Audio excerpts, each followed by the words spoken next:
the nature of your emergency?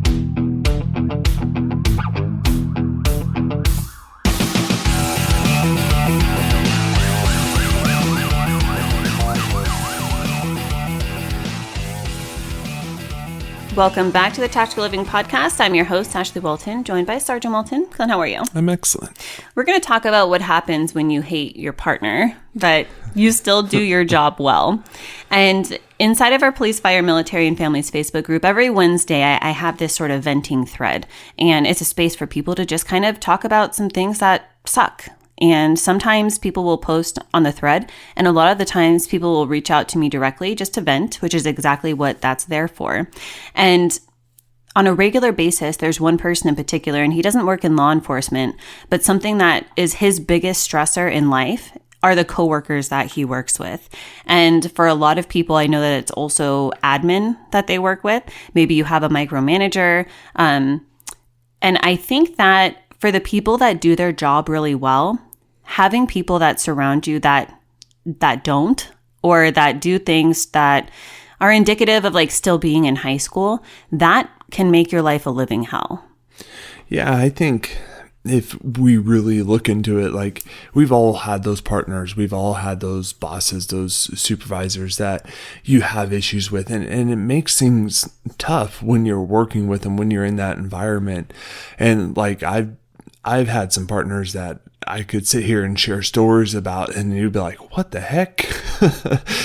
Can I tell you something I've never told you before? Yeah.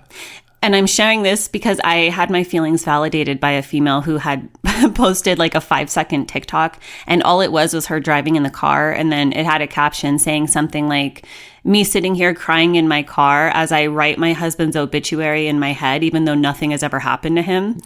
And I think that especially if you are a first responder wife, this is something that happens. And, you know, we've gently talked about like if something were to ever happen to you, we have the like if then talk a lot. Like if this were to ever happen to me, then don't ever allow or make sure that, you know. However, in my obituary for you, I and you know, maybe that's an intrusive thought, but it's just me being very raw and honest. Something that comes up during that thought process is one name in particular, and me calling out that one name in front of everybody because it is such a toxic partner that you've had to deal with in your career. And it's not that you know, because we've had discussions about like needing to pray for that person. And it's not that you dwell on that, or, you know, luckily we had these conversations to talk it out to where it doesn't fester in the way that it can for a lot of other people. And I'm talking to the extent of like you have that one person that you have to work with, and then you literally don't want to go to work because of that one person. Yeah. And it's not, it's one of those, like it's an unhealthy like relationship. But that like you're forced to be around on a regular basis, and having those issues and being able to keep your head up and keep plugging along and to change the dynamic. You're not going to be able to change someone else when it comes down to it, but you can change the way that you approach things to make a difference. Yeah, and think about it this way. I know that for some people, that emotional tension in the car or just in the department feels heavier than your high-risk calls. Oh, yeah, absolutely. Dealing with interdepartmental issues, like that's the stuff that you don't receive training for, you don't respond to regularly, and there's nothing that you can particularly do to change that, to where, especially if it's, say, you're an officer and it's a fellow officer and your admin does nothing about it. They see it, but they still do nothing about it. And that's where that dynamic comes in. It just makes it as a toxic environment to where you're having to deal with this regularly. And you could either remove yourself from that situation, or you can figure out different ways to work in that situation to where you're still remaining positive, you're still able to affect what you want to get done and shine above that. It's wild just how much resentment and avoidance can manifest both physically and mentally. And I'm sharing this from somebody who worked under an incredibly toxic individual. And I used to have so many ailments that I did not realize were all because of that individual until the moment that I left that office. And then I was like, wow, those heart palpitations completely stopped. That lightheadedness every time that I would stand up has completely stopped, you know? And so it's really, even the exhaustion, I see that from people who work in around bad seeds, let's say. And it's wild just how much of that can completely go away. I saw this video of a female who was writing something on a board. I'm not sure where she worked. And she was talking about how no job will ever be worth her health. And as she's writing, all of a sudden she just passes out. And then she later went on to say that she quit that toxic job. And it's absolutely true when you work in an environment like that. The flip side is I know a police officer who was recently promoted to captain.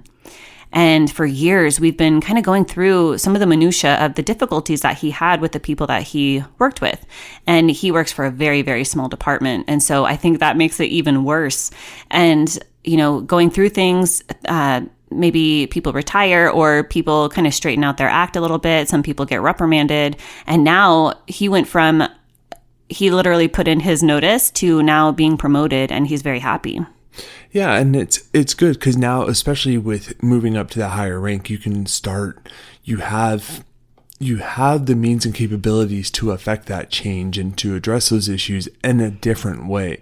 And you're not having to use your day-to-day with having to deal with those toxic individuals that you're working with regularly at the patrol level. Like, you don't really have a choice, but the different positions you go into, the different ranks you go into, it changes that dynamic, and it gives you a different outlook and a different approach in how you can deal and address with things. And I want to share an unpopular opinion, but you have to look out for you. Number one, especially when you work in a department or if you work for a larger company, politics are always going to overrule your feelings. And because of that, you need to learn to grow your confidence. And Clint, I am so proud of you because there was an incident where you had to stand up for yourself and share the truths. And it's not tattletaling.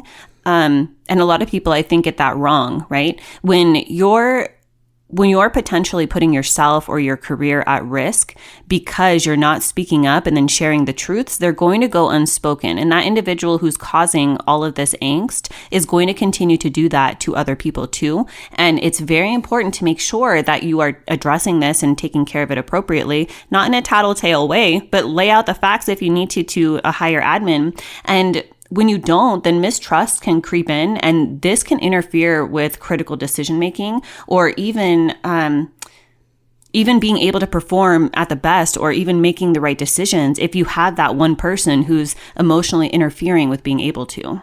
Yeah, and it really impacts your own health. Your like Ashley said, it's there's signs and that your body will tell you when you're having those stressors, you're having those issues that you want to recognize and be able to analyze and say, okay, what is causing this and how can I affect the change with it? And a lot of people will struggle because we have a hard time being able to decipher a friendship versus the mission, right? We don't want to hurt that person's feelings, or, what if maybe the person has a potential of losing their job? Well, guess what? That's not really your fault and not really your problem, depending on the extent of things. And so I think it's really important to understand the power of that mental separation between that duty and the drama, and then to make sure that you're managing your reactions, but don't minimize your feelings, and then take action if you need to. Yeah, it's being able to address it and being able to keep emotions out of it, especially when you're bringing forward this factual information, because if you bring that information forward and you're articulating it from an emotional standpoint, which it's hard to remove that aspect, but if you're doing that, the people you're speaking with are saying, oh, you're just overreacting.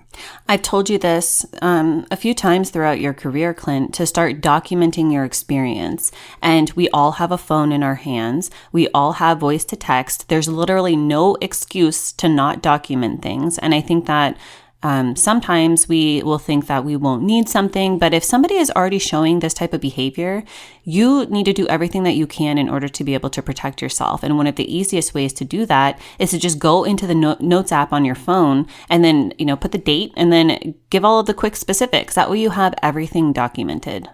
And that's kind of the same dynamic that we tell people when you're going through child custody issues and you're having issues with your ex-spouse, whoever it may be, being able to document everything so you can factually lay it out.